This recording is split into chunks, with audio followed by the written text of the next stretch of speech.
Considering that I started binge-watching Cartoon Network long before I could string together decent sentences, I was all but genetically engineered to like Cuphead, the video game-inspired Netflix-made cartoon that continues the inexplicable trend of adapting video games into things that don't suck, although that might be overly generous. Man, it's been ages since I've seen a proper cartoon. The fluid visuals, the joyous voice acting, the classic cartoon stock sound effects, I miss them dearly. There's something instantly nostalgic about it. The colors, the 1930s inspired animation, the New Yorker accents, the film grain, it all taps into something primal in your brain that makes you smile. It perhaps lacks some of the flair of older cartoons, but what is there is pretty imaginative and thoroughly enjoyable, and just my cup of tea, pun not intended, after slogging through so many longer, more, quote, serious bits of pop culture. And with most modern cartoons being as visually appealing as an unflushed toilet and with a quarter of the depth, seeing one that actually looks and sounds good is in itself a small miracle. Now, admittedly, my expectations were dialed down appropriately, them being to just have fun watching furniture flying across the screen, but there's actually some good humor in this that one can appreciate regardless of age. Should we say a few words? Sure.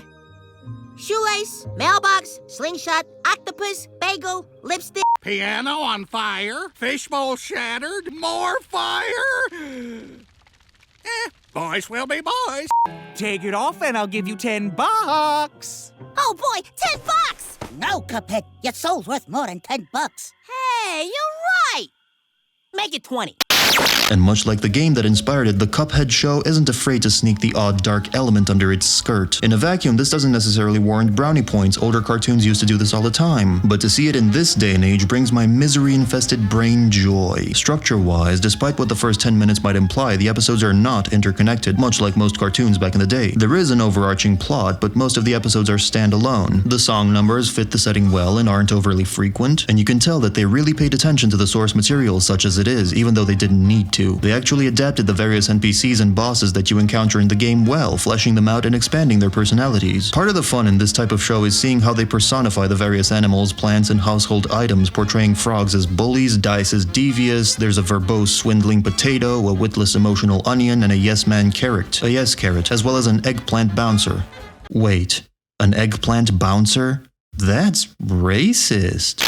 They also borrowed a lot of things straight from the game, like Cuphead's starting battle pose of him drawing his pantaloons up. There's something surreal and supremely satisfying about seeing what is essentially a bunch of toys come to life and take on a new dimension. I remember having this old Magneto action figure during my childhood and not really knowing who the dude was until years later when I got acquainted with the X-Men and finding new meaning in my grungy, capeless Magneto toy. Magnetoy?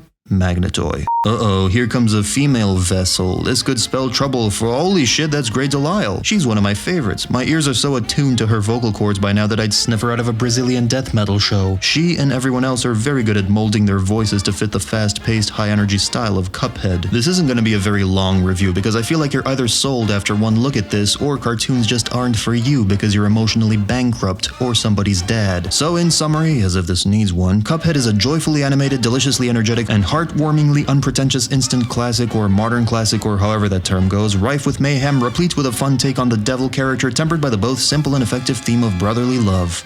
Man, this show really was tailor-made for me, wasn't it?